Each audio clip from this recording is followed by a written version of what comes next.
All right, all right, all right.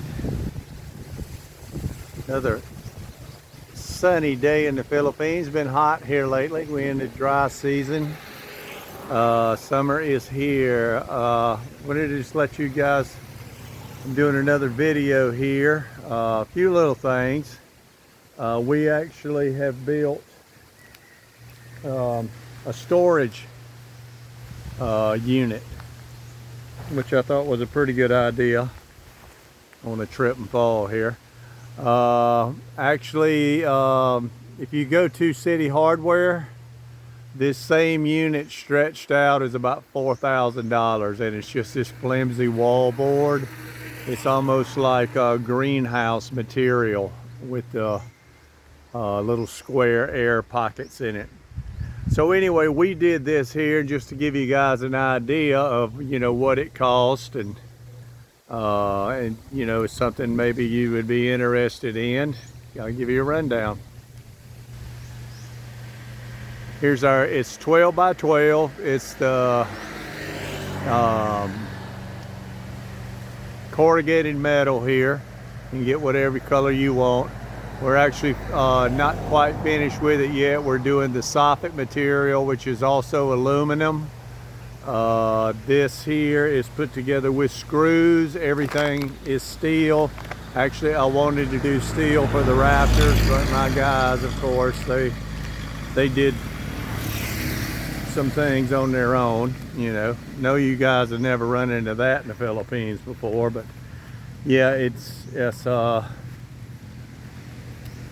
what I want. So it's around 7 feet in the back, and it's about 9 feet in the front. Got a locked door on it. We still have a little strips of metal here to go around the door. I told them to pull it to one side because now I've got to cut two pieces.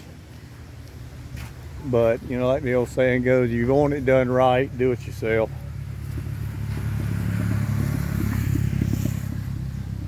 This here, the materials you can get here in Dumaguete, right beside Legacy, going toward Dumaguete. We're in Darwin area down here. But this one here is, I believe we spent with the framing, which is some angle iron, and then we do the aluminum, which you can see there on the corner piece of it sticking up. It's actually galvanized metal is what it is, like metal studs. We did all that because we didn't want to have any rot. I'll go back and replace the roof and the rafters and stuff before I proceed with what I want. Kind of give you a preview of the inside. Anyway, we've got roughly about 1,200 in materials. That's with the soffit. If you do it without the soffit, it's roughly 1,000. Did a plywood backing on the doors, nice and big. We've got room for everything in here. I've got anything from the pocket fisherman to wiring, plumbing, electrical, tires, welders, generators, air compressors, all my plumbing in that 55-gallon bucket for another job. We have a block maker in here. I took a lot of stuff up to my house. You can actually see the steel that we had used. We were kind of budgeting on this here too. So anyway, something like this here will run you around anywhere between $2,000 and $2,500. But if you put a floor in the thing, you had a small septic tank, and if you put power in here, you could actually live in something like this. For you people out there that are going total cheap as much as you can, this would be the way to go, in my opinion. Hollow block and all costs. It costs time to lay it. It costs time to finish it. It costs time to paint it. Everything else. This is pre-painted.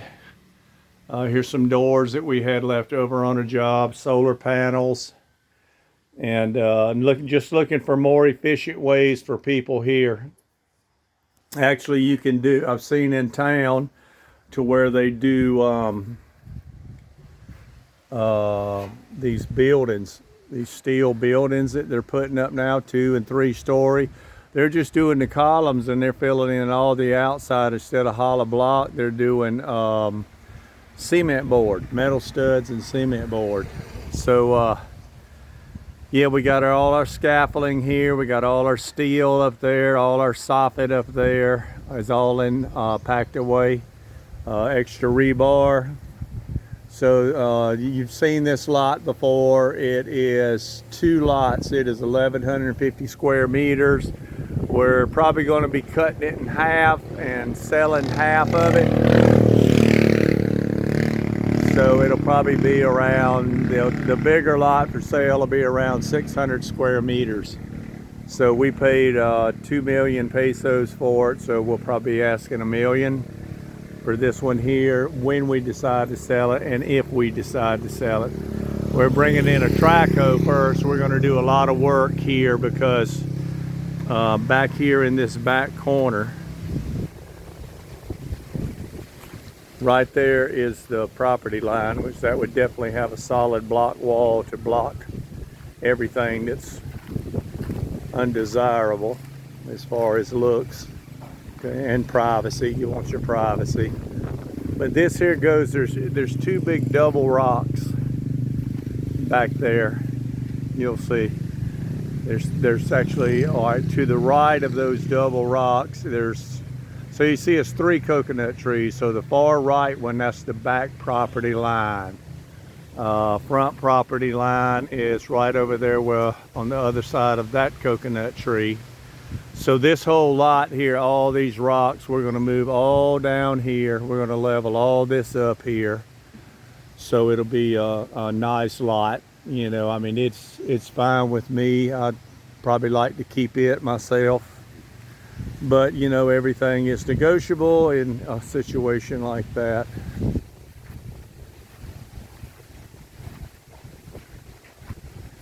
Also here you have a view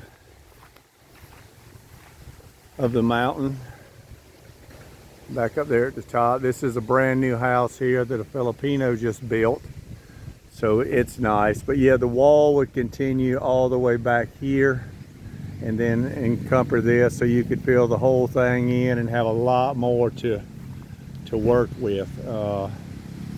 It's a nice sized lot. This is so basically about where the motorcycle is, and over here this would be something here that would be split into one lot. But a few things that you should know about your lots when you're doing them. Before you do your title, make sure the taxes are paid. In our contract, we found out it was in the contract that the previous owner was supposed to pay it. Well, of course they didn't pay it, you know.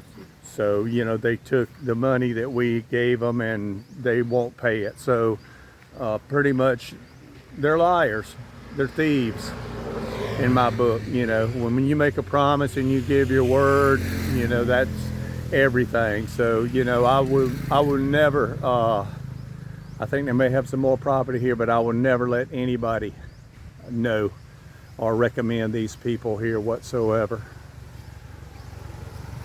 So anyway, I wanted to do this little short video to mainly, like I say, do the house with the tax declaration. Also, if you're going to subdivide it, you should subdivide it before you process your title.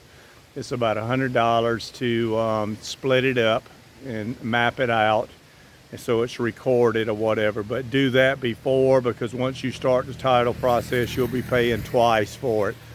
We got a lot of cleaning up here. We really hadn't done anything. You know, we just put up our storage building, moved our hollow block from the other job, so it's just kind of been, you know, here. So anyway, guys, feeling pretty good. Walking more. Loving my pool because it's so hot here. I swim 3 times a day. I even swim at night. It's so nice. It's so private. A lot of times it's just me. I had some United States floats that I sent over here from Amazon to where I can use those. And I really like having my privacy. The house that we have, where we had a potential buyer came yesterday, and I told my wife I don't want to sell it. I want to keep it. You know, it's the perfect place for peace for me. So, and believe me, in this day and age and everything that's going on in the world and all, I definitely need it. Looking for things here in Philippines because the kids are all busy now. So I'm looking here in Philippines for things that you can relax. Like when I first came here in 2004, you know, I could relax. Me and my wife had plenty of time for each other. Now we have the kids, and we love our kids to death, but we have zero time for ourselves. So, you know, we lost a lot of that, and we hope to get some of that back where we can have some more time together to enjoy life, because I'm 60 now.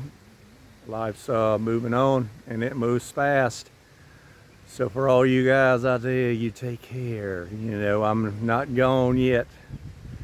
I'm still here, and I'm still doing videos. I just don't want to do a lot of videos that are repetitious around the house and stuff. Trying to start getting out more, maybe doing some other things a little more interesting for you guys. I appreciate all the supporters out there. Appreciate the subscribers that I run into all over town that know me. Thanks for that support. It's nice to be kind of well known a little bit here, and it's some really good guys here. So big shout out to Dave for me, and also to Paul and Justin and Critter Hunter, you know, and Sean, some of our good friends. So yeah, you keep a real tight circle of friends here. You know, if you're smart, don't get too much, don't get involved with the neighbors. That's never works out the way it should. So anyway, guys, you take it easy, you take it light, you take it any way you can. Right on, right on, right on.